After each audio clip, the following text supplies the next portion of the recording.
Et le défunt, lorsqu'il rentre à l'ouest, parce qu'il pénètre au soleil couchant, qui symbolise la mort, il rentre à l'ouest et il va parcourir l'inframonde pour sortir vers l'est, qui est pour les anciens Égyptiens le soleil levant, mais dans une réitération symbolique de notre conception du monde que l'on voit tous les jours, c'est la porte du paradis ou la porte de Ré pour les anciens Égyptiens.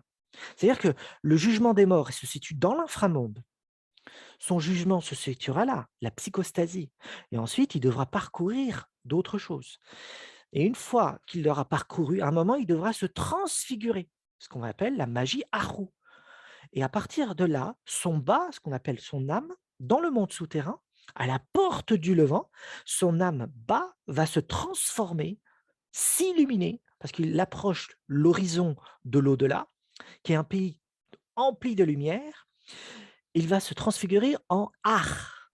Et vous remarquez bien que le terme Ar et Ahu, la magie égyptienne Ahu et l'esprit Ar transfiguré sont de la même racine. Parce que Ar, ça veut dire lumineux, brillant, étincelant. C'est l'esprit qui s'illumine et qui devient tel une étoile dans le ciel. Il est transfiguré. C'est-à-dire que la table d'émeraude symbolise une connaissance secrète préservée dans des caveaux. OK, très bien, on a vu que ça concernait à quoi, mais cela se rapporte également à une connaissance intérieure plus profonde.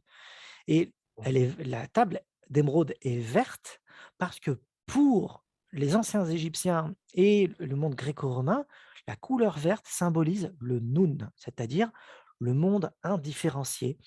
Et le bleu et le vert n'étaient pas différenciés, et ça symbolisait l'endroit où on allait se purifier et se nettoyer.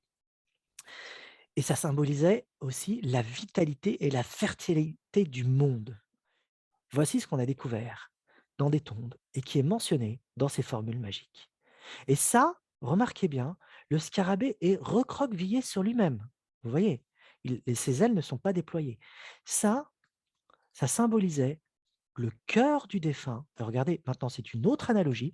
Ça symbolisait le cœur du défunt où se logeait la conscience humaine et toutes ses facultés encore en germination, prêtes à être déployées.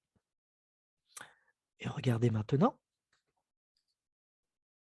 voilà.